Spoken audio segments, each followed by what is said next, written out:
భవిష్యత్తును నాశనం చేస్తున్నారు. Sir Nara Lokesh red book ఉంది. ఇవాళ స్టేట్ వైడ్ మొత్తం హోర్డింగ్స్ పెట్టారు చాలా చోట్ల. వైజాగ్లో పెట్టారు, విజయవాడలో పెట్టారు, కర్నూలులో పెట్టారు, అనంతపురంలో పెట్టారు రెడ్ బుక్ అని. సో ఆ రెడ్ బుక్లో మీరు చెప్తున్న ఈ రాష్ట్రానికి అన్యాయం చేసిందని చెప్తున్న ఈ మీడియా ఛానల్స్ పేర్లు కూడా ఉన్నాయా? అంటే ఆ కర్మ రిటర్న్స్ అనేది మీడియాకు కూడా రాబోతుందా అని. సార్ మీడియాకే కాదండి, ప్రతి ఒక్కరికి వస్తుంది సార్. నాకు వస్తుంది, మీకు వస్తుంది, తప్పు చేసిన ప్రతి ఒక్కరికి వస్తాయి. ఆ రెడ్ బుక్లో ఏముందో నాకు తెలియదండి. న్యాయంగా మాట్లాడుతున్నాను నేను. ఇప్పటిదాకా నా ఆవేదన ఇది, నా ఆవేదన రాష్ట్రం పట్ల బాధ్యతగా ప్రవర్తించాల్సినటువంటి మీడియా ఈ రోజున రాష్ట్రాన్ని అధోగతి పాలవుతుంటే, ఆ అధోగతి పాలవటానికి ఇంకా ఆజ్యం పోస్తూ ఉంటే బాధతో మాట్లాడుతున్నా. ఒక మంచి చేయాలనుకునే ఒక నాయకుడిని అతన్ని ఒక జీరోగా చేయాలని క్రియేట్ చేస్తుంటే నేచర్ ఏమో తీసుకెళ్లి అంతర్జాతీయ స్థాయిలో ఆయన ఖ్యాతిని ఈరోజు నిలబెట్టింది, దేశంలో కింగ్ మేకర్గా నిలబెట్టింది. అది ప్రకృతి, అది ప్రజలు. మనం ఎవరు కూడా శివాజీ, అశోకో, ఇంకో మీడియానో ఎవరి జీవితాలను డిసైడ్ చేయలేరు సార్. డిసైడ్ చేసేది ప్రజలు. ఆవేశంతో వీళ్ళు వాళ్ళని కొట్టినా, వాళ్ళని వీళ్ళని కొట్టినా మళ్ళీ వాళ్ళు కొడతారు, మళ్ళీ వీళ్ళు కొడతారు. ఈ కొట్టుకునే విధానాన్ని కంట్రోల్ చేసేదే ఈ మీడియా ముసుగులో ఉన్నటువంటి దొంగల పని. 95% మంచి వాళ్ళు ఉన్నారు. బతుకు తెరువు కోసం ఎనలిస్టులుగా మారి ఏ ప్రభుత్వం వస్తే ఆ ప్రభుత్వానికి జోగటానికి ఉండేవాళ్ళు ఒక 2% ఉన్నారు. 3% మాత్రం కంప్లీట్గా డబ్బే డబ్బే, మాకు డబ్బు ఇస్తే ఏమైనా చేస్తాం, ఏదైనా చూపిస్తాం, మాకు సిగ్గు శరం లేదు, డబ్బు కావాలనే వాళ్ళు 3% ఉన్నారు. ఆ 3% గురించే జాగ్రత్తగా ఉండాలి అని చెప్తున్నా నేను.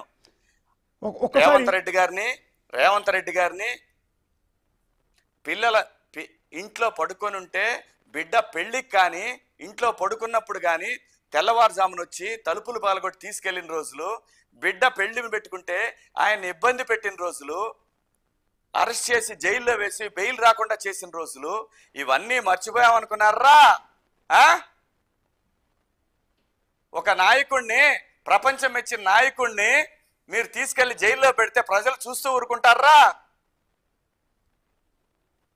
ఆ నాయకుడి భార్య గురించి మీరు అసెంబ్లీలో మాట్లాడుతుంటే దాన్ని పదే పదే మీరు మీడియాలో చూపిస్తే ప్రజలు చూస్తూ ఊరుకుంటారా? దాని మీద హేళనగా డిబేట్లు కూడా పెట్టారు. దాని ఫలితమే ఇది. దాని ఫలితమే జగన్మోహన్ రెడ్డి అనుభవిస్తున్నారు. ఈరోజు వారు అనుభవిస్తున్నారు. జగన్మోహన్ రెడ్డి గారు ఆయన తెలుసుకొని ఈ సన్నాసులను పక్కన పెట్టి ఇప్పటికైనా పరిపాలన అంటే ఏంటి, ప్రజల అవసరాలేంటి, ఎలా పరిపాలించాలనేది నేర్చుకుంటే ఆయన కనీసం కొన్ని సీట్లన్నీ వస్తాయి. నాకు తెలిసి అయితే ఈ పాపం కొంతమంది మూఢభక్తులు ఉంటారు, నేను కాదన్న, ప్రతి పార్టీలో ఉంటారు, వాళ్ళ జీవితాలు నాశనం చేసుకుంటున్నారు. ఈరోజు ఏమైంది? ఎవరు ఈరోజు బలయ్యేది? ఈ యూట్యూబ్ ఛానల్స్ పెట్టి డాన్స్లు వేసేవాళ్ళు. ఆడైతే అతను ఇంకోడు ఉంటాడు సాక్షిలో, పెట్రా డీజే, కొట్రా బ్యాండు, వాడి దుంపదేగా. ఎందుకు, ఎవరి కోసం గురు? ఎందుకు గురు? దేనికోసం ఇంత తాపత్రయపడుతున్నావు?